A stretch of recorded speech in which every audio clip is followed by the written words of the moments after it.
Hello and welcome to Slav TV, Say It Like It Is show. Absolutely. I am your host, Natasha Brown, and we promise to give you an exceptionally beautiful new episode titled, After We Say I Do, What Next? So if you want to get married, if you're about to get married, if you're married already, this is for you. Do stay tuned, don't go anywhere, and we'll be right back.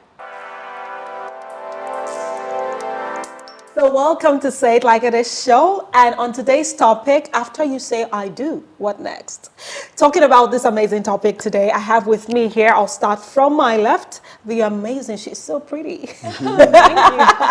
She's a media practitioner, creative director, legal practitioner, which, you know, she would hardly say, but yeah. This is Jennifer Inkemenaya. Thank you so much. Thank you for having me. It's Welcome. great to be here. Thank you. Yeah, did I get your name correctly? Yes, you did. All right. Oh, yes, I'm getting better at it. Okay, and to my far left there, I have Mr. Victor Sioku, wood engineer. Like I have reconstructed his profession, but yeah, absolutely fantastic. Thank you. I'm a carpenter. For those who don't know. Yeah. Okay, and on my right here, Mr. Abule, Williams Abule, you media very practitioner. Yeah. Welcome. All right, so let's just get right into this. Three of you are married. I'm not saying that I'm an exception, but well, I think that's why I'm the host right now. All right. But after you say, I do, what next? So we know, first things first, statistics has it that the most marriages fail under 5 years. That's when we have the most divorce rates, actually, due to differences. Number one, top tier finance, but outside of that, differences, you know. So initially, we were doing some type of independent, dependent type of relationship, but now we are married, and all of a sudden, it seems like the scales have fallen off, you know, and then we can't seem to actually be together. And then the next thing people are saying, okay, I'm done. And this is so pervasive in our generation, the millennial generation. We can't tolerate.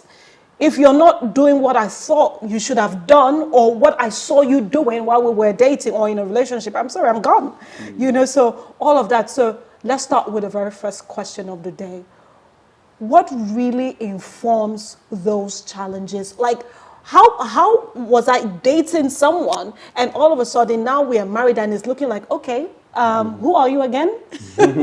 So what actually informs that? Is it that we never really take time to notice or observe who our partner is? Or Is that my question? Yeah, that's for you. Oh, okay. So first and foremost, when you're dating, well, for most people that are dating, you're not cohabiting, you're not living together. Sometimes you're not even in the same city, perhaps not even in the same state. And I mean, now, you know, everybody's jackpotting. Sometimes you're not even in the same country, you know. So it's very different. Handling character flaws is easier to do when you are apart, when you're not having to experience it day in, day out. But then marriage changes all of that. You're living together, you're breathing the same air, in each other's faces, literally morning, afternoon, and night. Even when you have to go to work, you're coming back to that same person. So whatever character flaw that was minimized as, you know, dating couple when you're in a single relationship is blown up, is always in your face. It seems magnified beyond proportion. So I think that's number one. The character flaws may have always been there, but now you're experiencing it bountifully. In real time. Yes, in real time, continually. So there's no break, literally. So I think that's one of the challenges. Okay, thank you. Mr. Victor? I think the most challenging part of the marriage, let's say, thing is when it comes when both parties are not playing their roles. Okay. One might not be happy with what I want to say, but yes, I think the rules in quotes, it might not be another person's rule, but the rules should be the wife to love the man, then the man to respect the wife. Okay, the other way around, please. If we're going through the Bible, I think the Bible says the man should love the woman and the woman should respect the man. Okay. If you still want to split things, it's fine. But for both of them, when one is holding strong on love and the other is holding strong on respect, you find that the marriage will thrive. Okay. But are there other issues that will come your way? Sure. Especially when it comes to values. Right. Okay. Because as time goes by, my value might just take another route. Same with the lady. So our values evolve? Yes. Yes. Okay. No matter how you see it, you might be like, oh, this is my value. But as time goes by, you feed in yourself with plenty of information. And that will always mold you. And as a partner, when you don't respect or love that person, you might just break out and say, man, I'm done. Right. So, Right. I think those are the Interesting. reasons. Yeah. Interesting. Okay, Mr. Bule. Oh well, if I'm going by your question, I would say that most new marriages, as it were, when they get in, they come in with a lot of expectation. If we're going to go that route, so some people live in their heads some fairy tale home that doesn't exist until you get there and reality begins to hit you. Because you mentioned dating. At the dating level, the personalities that you deal with and the ones you deal with in the marriage are very, very different. How are they different? They are different. It's one person. It's one person. I'm dating you Yeah. and I get married to you. It's one person. So how is it different? You're talking about different personalities. Yeah. No. I think fundamentally, it's one person. fundamentally it's the same person, but now they are besought with different responsibilities. So their reaction, I mean, if I was a single lady living in my parents' house and they were fending for me, et cetera, etc. And now I'm a married woman, probably I have a baby, the responsibilities are different. Nobody teaches women to become mothers. Everybody just assumes that if you could get pregnant, you can be a mother. Yeah. Right. So there's no school, there's no pre-mother counseling class. There should be, actually. There should be. Yeah, There should agree. be. Yeah. So you have a child, for instance, and suddenly your world is revolving around the child. And then your spouse insists that you should be able to give him the same kind of attention that you gave him before you Very had the true. child. Yeah. So to him, you've changed. But that's just you trying to cope with your new responsibilities. Fundamentally, you're still the same person. Right. Yeah, that's how I see it. Right. So basically the same person, but then now you are that same person is expressed in different In pockets different- of yes, responsibilities. exactly. And then, Right. and then right. you begin to see your partner in a different light, because what you knew before this time is now a different thing entirely. So that's where you begin to hear some of these couples say, you have changed a lot. You're not the man I married. Who are you? I'm living with a stranger. They begin to write stuff on You're Facebook not and the all of that. So it brings us to this question, right? Yeah. Can you ever entirely know someone and be able to perfectly predict who this person will be post dating? Wow. No, I as my don't- father would yeah. say, when you get married, when you're marrying someone, it is when the person has arrived, just more like a pregnancy or somebody tying Right. it up around. Yeah. The person now opens up. Because this time around, there's nothing to form about. This person is there in your face. So, I think you just have to face it. Okay, you are in. For me, you are in. You're in, Okay? right. You just have to face it and just make it work. Okay, and you find out that in many cases, we don't have that strong will to make it work. Some persons be like, okay, let me just try. Things like marriage, they are not just things you just say you want to try. You are going in, it is serious business. You are going in with that hope, with that faith that this should work. And when you go in with such faith, find out that yes, mountains will come, challenges and tribulations will come. But when you not come with that full faith that, see, this matter, I'm going to crush you, this will work. And I think I like the fact that you mentioned faith. That's one thing people need to understand, that when you're getting married, you need to really have that element as part of you. Faith, in the sense that while you're going in with so much expectation, most of the time, 9 out of 10 times, it doesn't play out the way you have it in your head. Just imagine, okay, so you were dating this guy that is doing very well in his job and everything, and so marriage happens, and then you relocate, and then probably he loses the job a month after your marriage, or most of the things that you were seeing from afar is not what it really is. How are you going to cope with all of that? So that's where the faith element comes in. Commitment too. What's other word again? There was something I was talking to you backstage about should I say compromise, as it were. Okay. Yes, that you have to be able to say okay, and then you have to go into marriage with the mindset that I am not going in to leave, especially if you're not marrying a violent partner or there's no threat to life, as it were. You're not jumping in to get out just after maybe one stressful financial episode and you say I'm done, because that's not, it's a phase that but even in as a single person you would go through, but probably you would handle better alone. But now you have people, maybe if you already have a child in the equation. So all of these are things that people need to understand, that when you're going in there, it's a tough call. You're not going in there because it's going to be all roses. There are times where it's going to be really tough. But if your commitment level is really high, I guess you will stay. Okay, but so both of you have talked about faith, right? But is it just faith, just the belief that we will make this work, or it has to be informed faith? What do I mean by informed faith is we actually sit down and actually have discussions and communicate what our visions are or what our thought processes are, so that it's not like we're just saying that, okay, we love each other and then we're committed to each other and then with faith we're going to make this work. Is there no room for proper information where we sit and we logically have conversations and then we get to find out if we can be together or not? For example, I know one of our episodes we had already talked about prenuptial agreements and all that, which we definitely had different opinions on, but most of the time when we have these discussions, do we ever say stuff like, what is our deal breaker? What can you not withstand? What will actually make you leave me? You know, so do we actually have those conversations, or it's just about faith? That's why I talked about informed faith.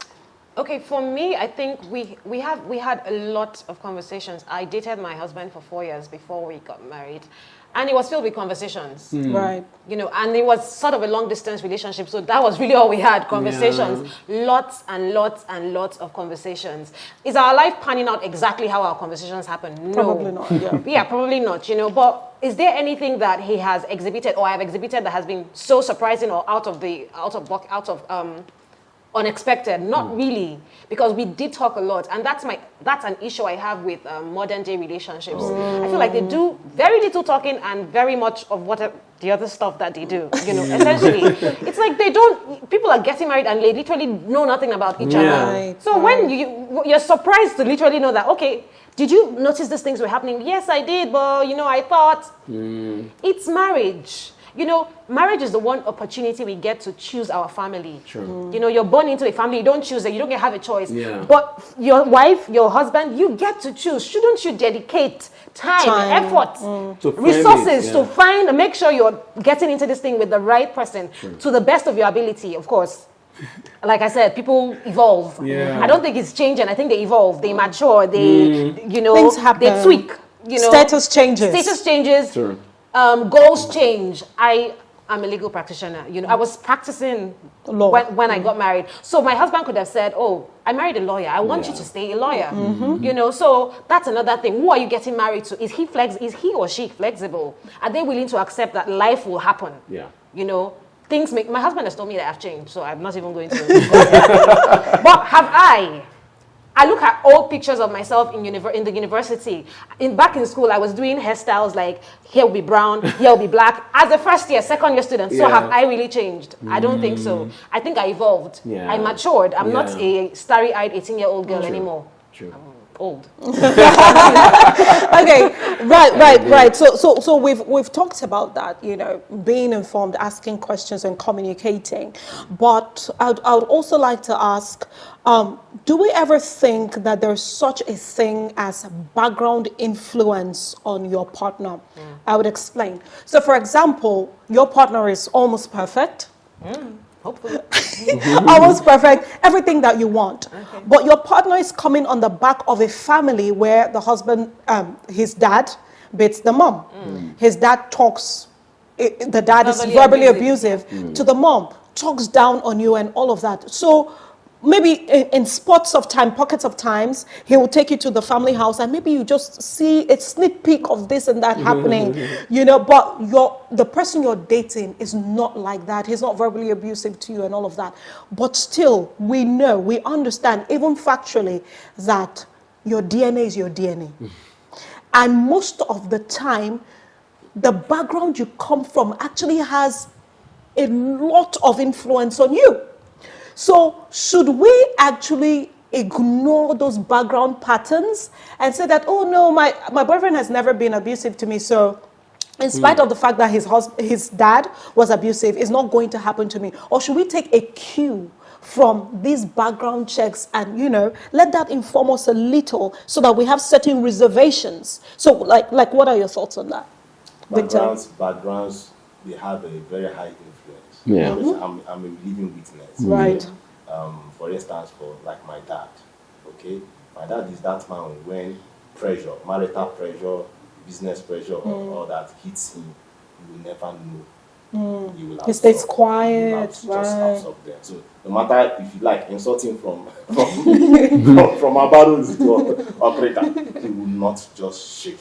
Okay, so those things, and as a kid, when you are seeing all those attributes, and you love them, you just want to be like this man. And it also influences your marriage. So when sometimes your wife wants to shake you, I say, and you know now, sometimes women can be very dramatic. It's normal. So when they start telling you, see, you are supposed to do this thing like this, and start maybe nagging and all that, and they're just seeing a man like that is a wood. Yeah. You just be looking at the person. Yeah. Like, oh, okay.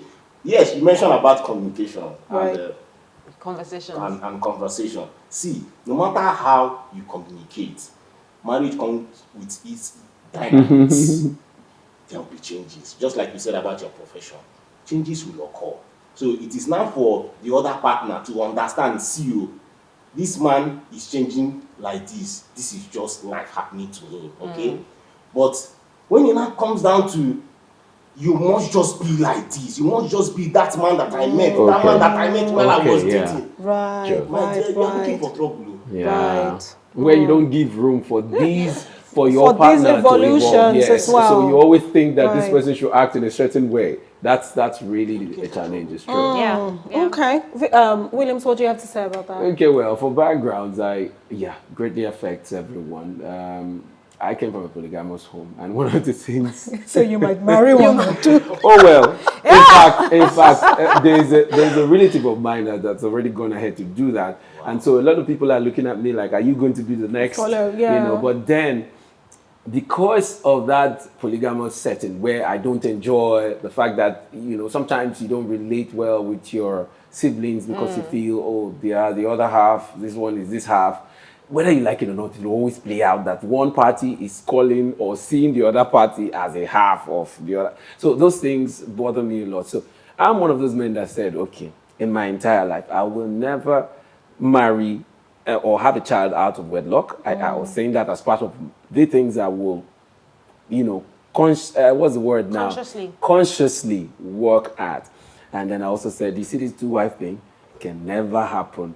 But it doesn't also change the fact that it hurts me. Like the fear of, say, could it be that in the future, when money begins to roll in their billions, will that side of me play out? I don't know. And then most times when I speak to, that relative, he will say stuff like, wait until you make money before you begin to judge me about this two-wife something. That kind of thing. So that scare is there, but that's the part where the background is playing out. So if I were one of those irresponsible, maybe an illiterate that don't really care, by now I would be married to another wife because I saw it happen, and my father was like my role model till death. So even in death, I still look up to him for many things. So you can imagine that if I see him that way, it will not be difficult to deviate if I am not constantly checking myself. So yes, of course, it plays a lot of right. So Jennifer, for you, it will be my question would be. He talked about evolution and the wife or the other party, your partner, being flexible and open enough to say that or accommodate the fact that my partner will eventually evolve into. But should I be able to measure your evolution? How far will you be able to evolve? Can I manage it? Or it's just a thing of, just leave it open? Because I don't think that anybody will just give you an express pass, evolve to whatever you want to evolve to. I don't think so. Okay, so for me, I think that this is where values come in. If you marry, my Christianity is about to play out right now. So when the Bible says don't be unequally yoked, I think it's more of a value thing. Okay, so I'm not going to evolve into becoming a stripper, for instance. Okay, because my values will not let me expand to that extent. He mentioned values evolve. No. So values evolve, There are values that are fundamental. They are fundamental values. Okay. I tell people that know me, I'm pretty extroverted. I can be introverted, but I'm pretty extroverted.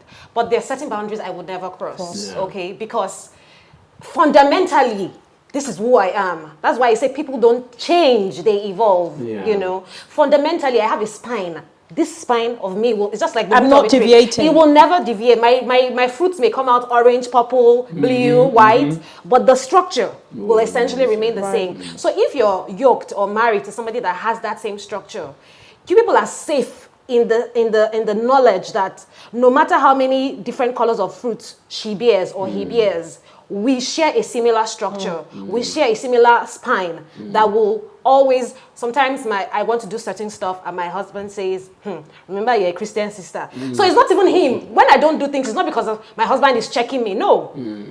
It's not him that is checking me per se. It's the reminder of who I was even before he met me. Right. You know, that defines me, not his checking or not checking, and so on. You get my point? Right. I think I have different views, Okay. Because see, when pressure comes, that value might be broken.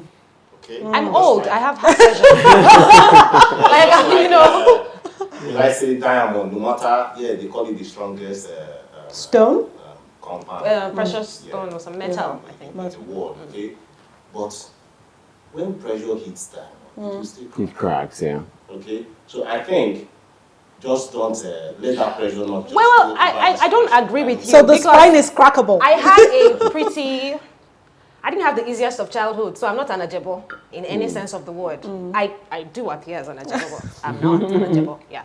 So I'm not soft. I like to be baby girled and but I'm not soft. But you're hardcore. I'm like steel, flint, literally, you know. Back then in school, they used to call me burglary proof to typify. Okay, that's tough. That's tough. I wouldn't even hug you. I didn't used to hug, like I was very contained, self-contained. My self-esteem was through the roof. Like my husband is literally the only man I've ever dated. Like that's how self-contained I was. Right. I didn't need not one person's approval, not one. So, and for me, that I wasn't always like that. I built myself to the point that I became that way. So I'm not saying life doesn't happen. I've had pressures. I'm having pressures right now. You know, but we say thank God we don't look like what we're going through. Yeah, right. Essentially. Right. But will my pressure cause me, for instance, to have a sugar daddy? For instance. That's a breaking of my structure. Yeah. Okay. Yeah, right. Will my pressure cause me to maybe do some? I will not. I haven't even done. I do not intend to do. Maybe some unscrupulous things here and there. Maybe. I hope not. I hope not. But will it happen? Even if it happens or it doesn't happen, my point is that this is not my not doing it or doing it is not a factor of my husband. It's a factor It's a factor of myself. Yeah. It's your value, of my values. It's not because he said I should do or I should not do. True. I have to own who I am first before I can offer anything to somebody else. That's how I see marriage. I love this conversation so much. Like it's getting really, really, really interesting, and I love how insightful it is at the same time. But I'd like to ask. Let's just get a bit personal. Okay. What what has been one of your peculiar challenge or challenges? No, I'll keep it to one. Let me be nice. Because there are plenty. Peculiar challenge post-wedding. Like after all the dance and hula baloo, we've gone on our honeymoon and now, okay, we are married. No. What one peculiar challenge did you ever For me, it was experience? money. So it's for all of us. For me, it was money. So I was living and working in Lagos, and I was. I was living in my father's house. So I wouldn't say I was independent, but I had my own money. Yeah. And then I got married and I moved here, and suddenly I was reduced. And so it was money, and I had to move down to Port Harcourt. My husband was, a young architect. We're living in the BQ, but we're love. There was a lot of love. There was a lot of love, So I was like, oh God, let's go and start this marriage thing. Yeah. So off I come to Port Harcourt. I mean, I could have continued working in Lagos, but anyways. So Marriage does that to you. So I moved to Port Harcourt, and then suddenly I was a housewife. I was literally at my husband's mercy. And he's a kind person. He's not a mean person, but it was hard, and so we started fighting. Oh. I mean, this marriage wasn't 6 months, and we're fighting about everything. About spray starch. powdered milk. This. He couldn't understand, and then I came from Lagos with all my boxes, you Yeah. know, as a new wife coming to leave your husband's Yeah. house, And you then know. the shock. And then there was no space. So it was a lot. Yeah. And then we would just fight, and I was hysterical. I married a little young, so Okay. I would just be hysterical and bust into. It was hysterical. It was a hysterical moment of my life, really. You know, but he was, like I said, he was a very kind person. Yeah. So back and then he was really in love. So like I would be hysterical and I would do all those things. And then he'll say, oh, I can't sleep if I've not talked to you right now. He sleeps for 1 week without talking. But back then, you know, it was all very, Yeah. and then the next 2 days, something else has happened. Yeah. You finished this did not finish. Oh, I've forgotten the part where we would stay in the supermarket and fight. Wow. Because we made a list and I want to buy something that's not on the list. Right. And I'm not earning any income. Jay. It was a very humbling period. So Right. for me, it's money. I would always advise any young lady I know, please have some money. your money, And it's some not like I didn't money. have money. It's just that, you know, you are thinking of wedding, honeymoon, let's spend money. Yeah, then you And spend then you don't most of realize it. that there's drinking Gary after this wedding. So that part they need to hear it. Did you, know? spend most of your money that you had? I did. I bought a on the wedding gown I didn't need to buy. Oh God. You know, we went to Ghana for honeymoon. Wow. You know, it was frivolous. But it wasn't even frivolous. I mean, at our level financially, maybe it was frivolous, but we had like family support. But even then, they were I was making money, and maybe I thought that it would just continue that way, you know. But then I came here and I spent a year without work. I remember the first time I had my own 10K. 10K. And it was like I had made You were a million absolutely naira. excited. Like it was my own money to spend. Yeah. I didn't have to explain how I was going to spend every penny of it. It was very humbling, you know. So for me, it's That money. was a peculiar If you do not challenge. plan when you're planning your wedding, please the plan marriage. the next 6 months of your marriage. Yeah. You know. Very true. vital information Very, right very, there. very. Yeah. So that's it for me. That's money, Woo. finances. Yeah. Definitely. I love that. So I'm sure it's already been amazing for you so far. Just stay tuned, don't go anywhere. We'll be right back after the short break. Hey there! Are you looking to record your videos, do your voiceovers, and take your professional pictures? Look no further. With our state-of-the-art newsroom, photography, kitchen for our food content creators, and exclusive children's studio, we certainly can deliver the best studio experience. Our carefully designed studio space can bring your diverse creative content ideas to life. We aim to consistently serve value to our customers far and wide. Come, let Tharv Media give life to your dreams. Tharv Media, a slice of infotainment. Welcome back. Okay, so before we go into on the short break, we were talking about peculiar challenge stories you've had post-wedding. So Victor. Okay, let me start with this. Before we got into marriage, my in-laws were just about, marriage, if you can stay up to 5 years, 5 years will be very, very challenging. That put so much fear in me. All right. Wow. Indeed. And especially I was strong-willed about marriage. I was just so confident about it. And yes, I also wanted to prove a point. I need to be very plain here. I wanted to prove a point because some persons were seeing me that, this marriage will not work. Wow. Any particular reason why? They didn't just see us blending. They didn't just see that this will work. Okay. Yeah. Polar Some opposites? persons, Polar opposites, you and your spouse? yeah, they just felt that this Victor and Ashley will not work. Right. Yeah. So, but we're having fun. The first year came so speedily, no financial crisis, nothing. Not until maybe just about the second year we are trying to have a child. Okay. Yeah. So, now, this person will come. They will just be like, are you not even.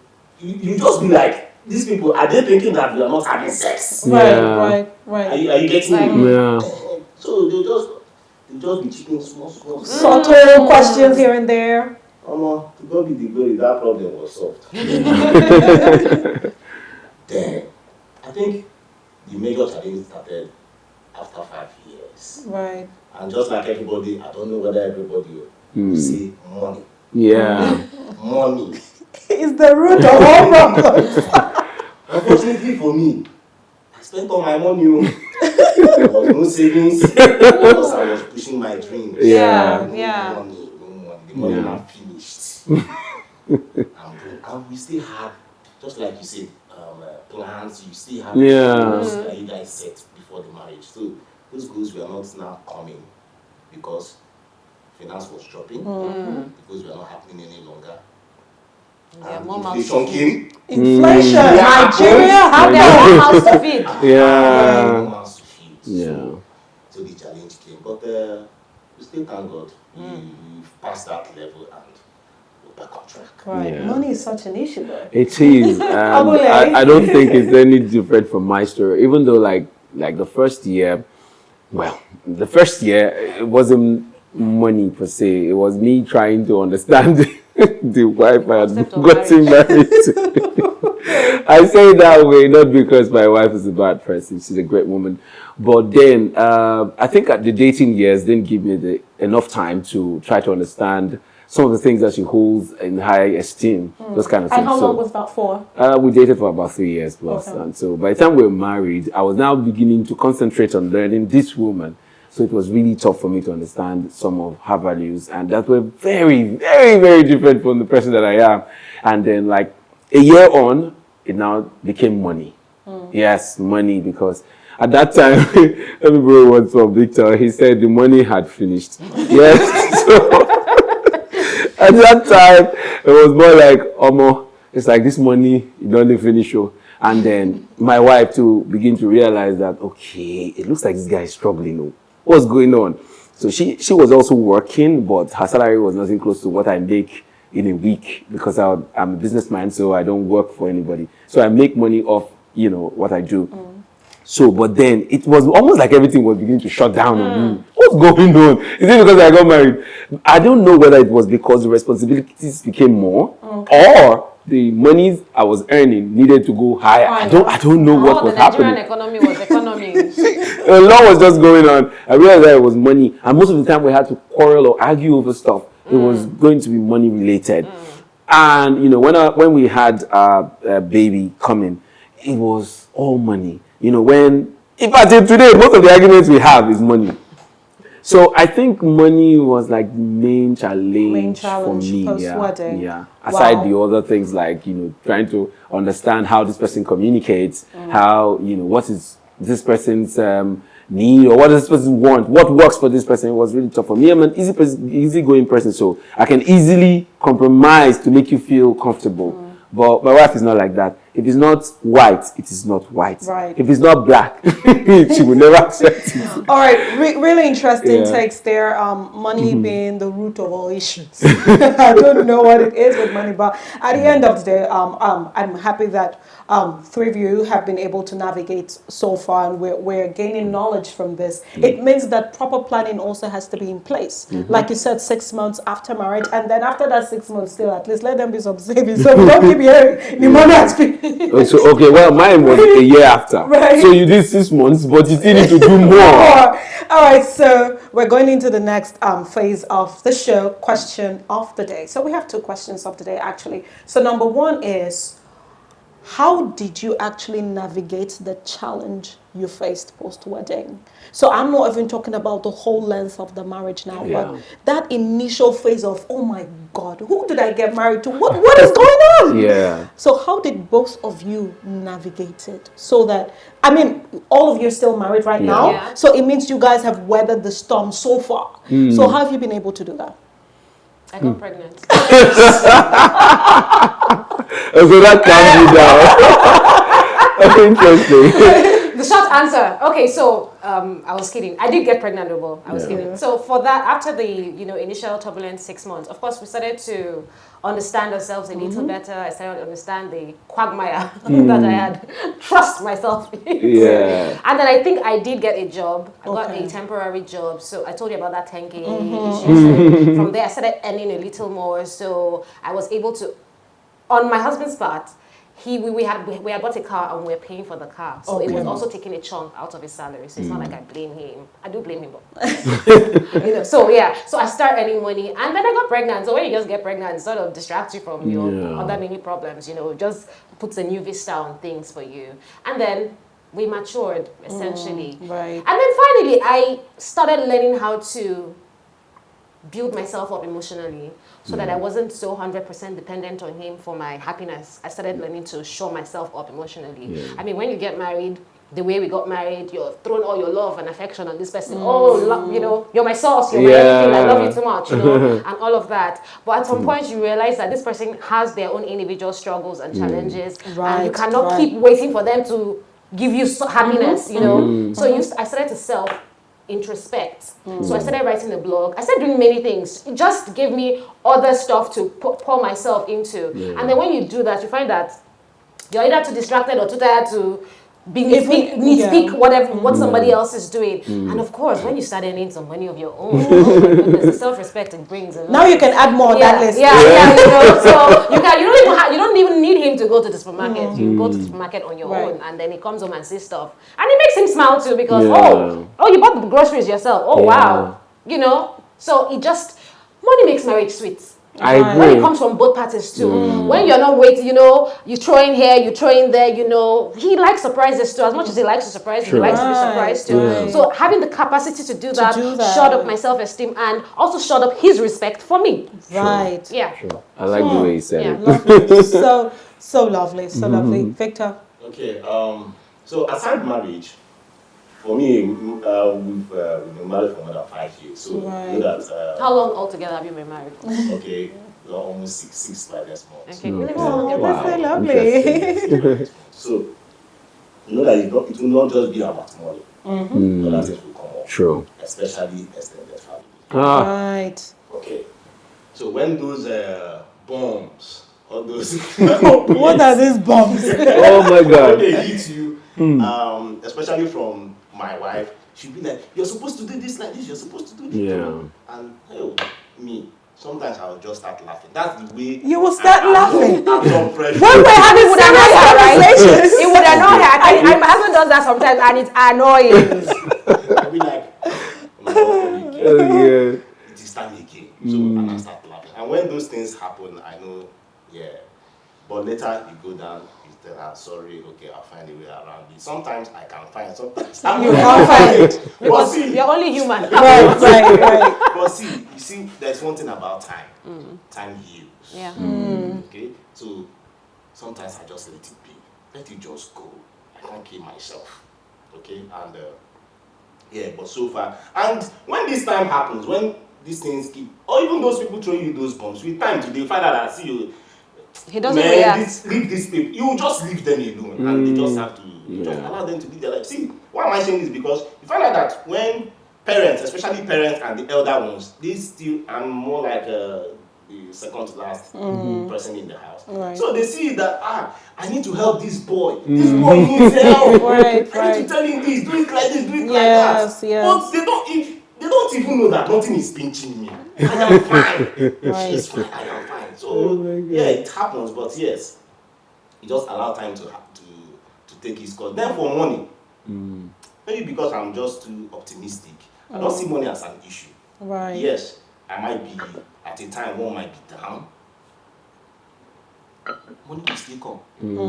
Okay, there are down times in a man's life, and people like us, we are not scared because the money will come. So when that time comes, you just have to still allow time to do this thing, and that stage will pass. And will more pressure come, will more issues come. I'm waiting for them. It will come, okay? But I hope with God and faith, we'll crush them. Right. I love that. Well, I'm going to take something out of what Victor is saying. Somehow my story is very similar to him. I'm like the second to the last child in the house, and I happen to be that everybody's loyalist. So they tend to see me in a kind of way. They believe that when they tell me or advise me, I must take to the advice.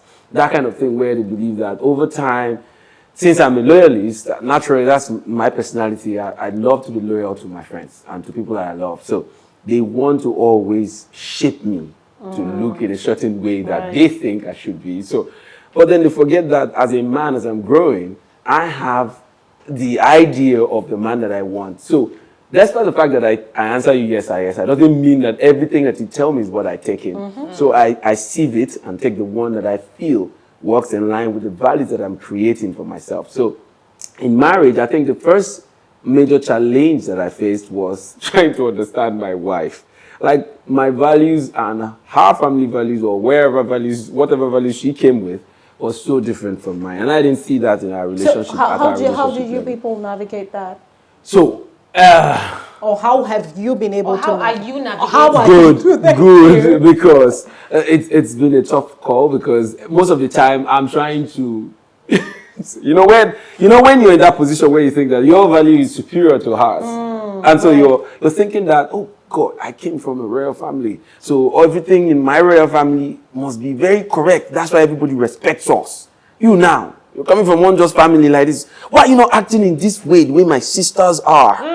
Why are you not acting in this way, the way when you go to my house, everybody dobale for my dad? Why are you not doing this one? Comparison, yeah. Problem. And so it's been I can- back to back to back. So the struggle is more like trying to understand the woman and just let her be the person that she is, while we understand boundaries and don't cross this one. This one will cause problem. This one will kill us. This one will break me. That kind of thing.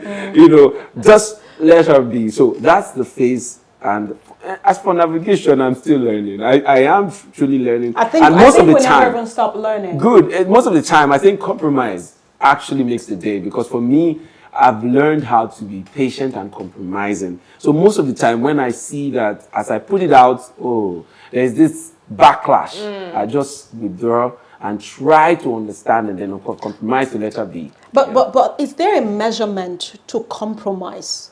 How much compromise do you Cannot compromise. Right, because we have this case in point where you keep shifting goalposts. You keep shifting goalposts until you are backed up against the wall. There's nothing to shift again. And the next thing, we start hearing people having resentment for the other party. True. So the question is, how much compromise is enough compromise? True. So that question is relative to everybody's individual marriages and personal values, or their personal situations.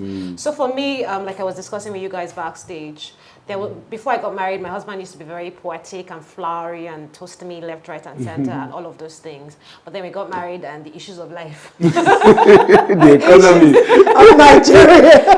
So he's like, wow, I don't have time. You want me to sit down and write poems and all of that, and then I want to do Valentine's Day and do all those things, all those mushy things, all those romantic things, and he's insisting that I'm not like this, and I'm like, you deceived me. You were romantic before. But I got to the point where I had to weigh what was more important to me. Right. Okay, did I want a husband that could provide and be a support system for me and our kids, or did I want a romantic man? I wanted the former. So I stuck with the former, and I stopped nagging about the latter, and and we moved on. So pick your battles. Yeah. So awesome. You pick your battles. What's more important? Do I want a flowery Poetic, or do I want this man that is so supportive, this man that is so kind, this man that gives me room to grow and evolve as I choose to? I want this man, So do I miss having romance? Yes, I do. Romance, but he's trying. We've even gotten through all those bombs. I've been married 12 years plus. So Absolutely lovely. most married on the table.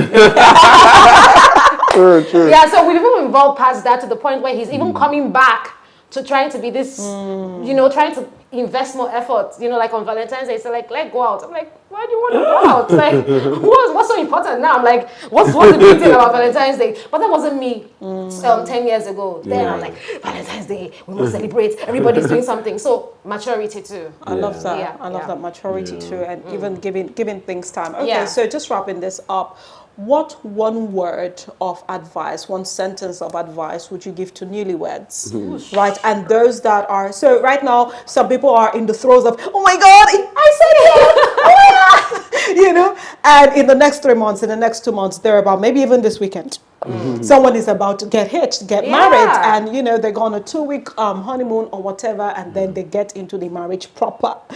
So what one word advice from your own experiences would you say you should imbibe or have at heart that will help you to be able to weather the storms when they come? If they come, and probably they will come, but They will come. Yeah. I mean, some of us want to be so full of faith that no, my marriage is going to be perfect. Nothing is going to happen. Perfect.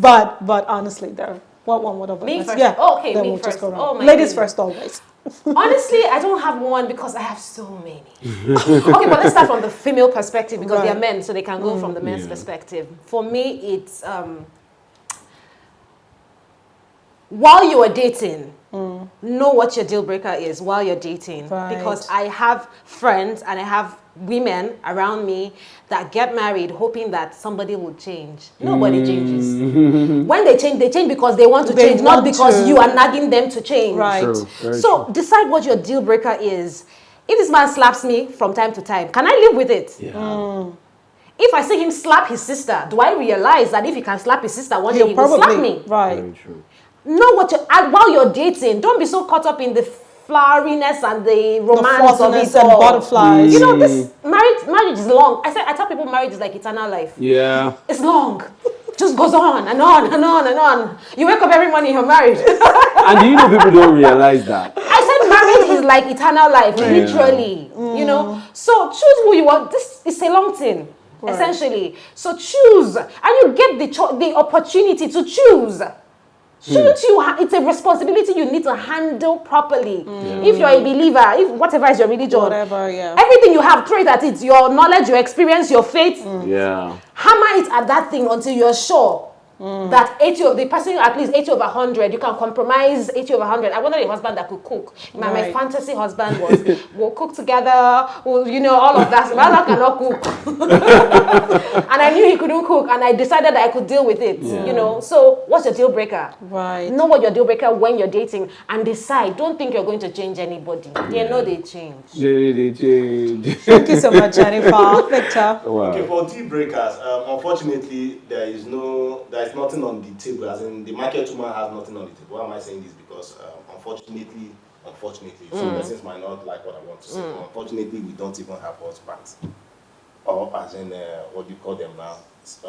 Pre-spouses or men that are ready to get married. Another I mean by their angle. numbers. Okay? Yeah. So raising your bar, there will be a level you raise it, you will not see anything. Nothing. You will not see any husband. Nothing. Or you will not see any wife. Yes.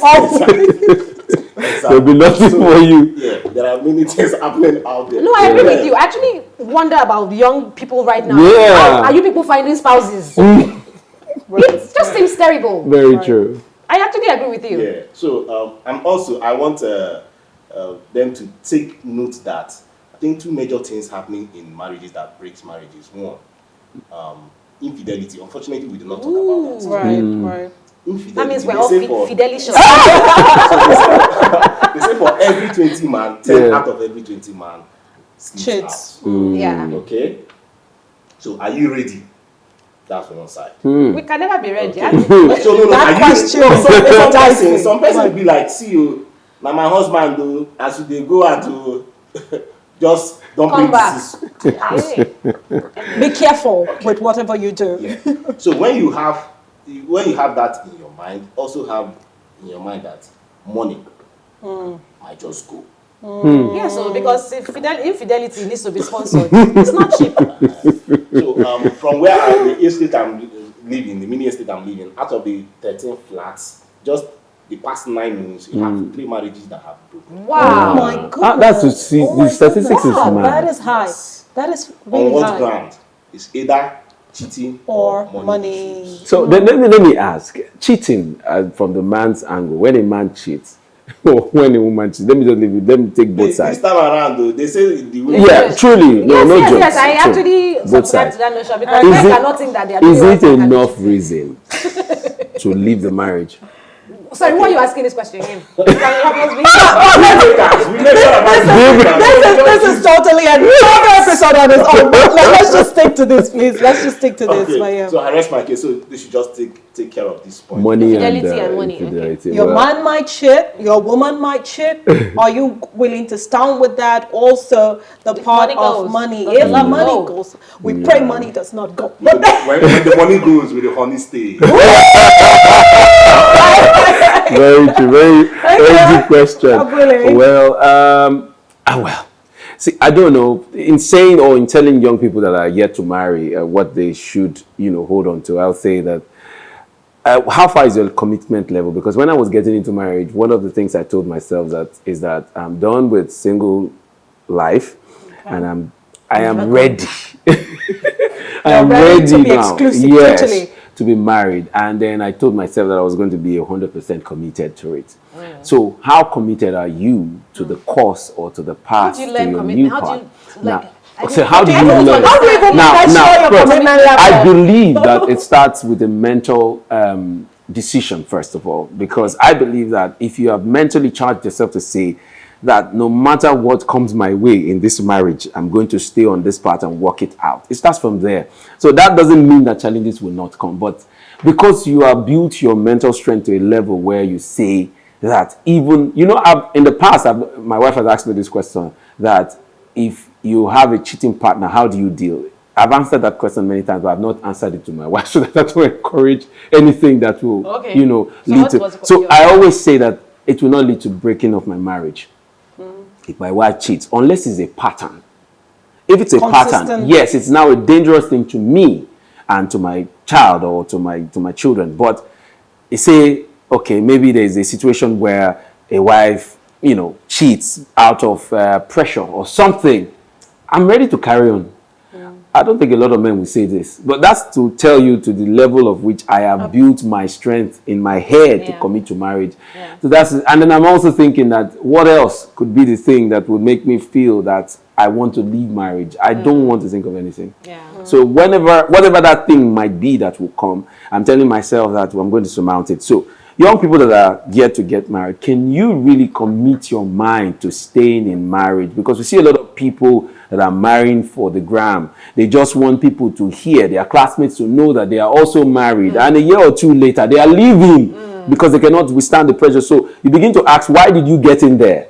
What were the reasons? What were you thinking? So that also begin to make you understand that they didn't plan. They didn't even understand that in marriage, you're not marrying the man alone. In an African setting, you have the family to deal with.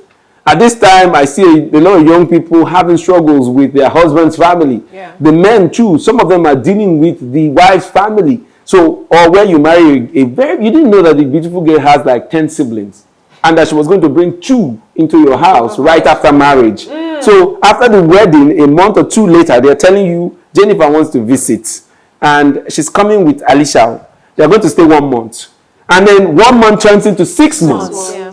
And then the both of you are fighting over that matter. And then before you know it, one person, she's beginning to tell you that my father didn't do well. So you're going to handle one of my sisters. You're going to help me. If you know you love me. So there are different phases of the challenges. So if you don't build yourself to commit and say, this marriage is for good and for bad, I am staying here, I'm not leaving. I think that you will begin to create easy ways to jump out of it when the pressure begins to mount. Because even in my small 2 years of marriage, the pressures have been real. And then because of commitment, I've also heard my wife say things like, I don't think I'm going to take this. And I'm like, you must take it. Right. Thank you so much, Abule. I mean, this has been so highly informative. Yeah. We have learned a lot. I have learned a lot. Even though my own thought is, oh my God, the money should not finish.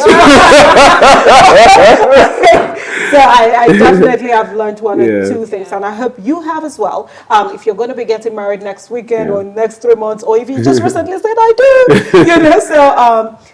so that's about it. But for the quote of the day, it goes, the perfect marriage begins when each partner believes they got better than they deserve.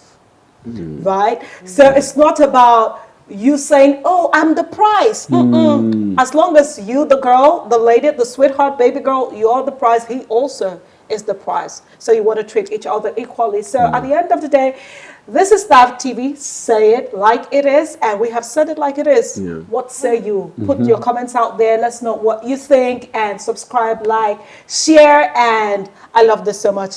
Amazing co-anchors here. Thank you so much for attending. Yes. And do stay with us for more of such episodes to come your way. This remains Staff TV. I remain your host, Natasha. Bye for now.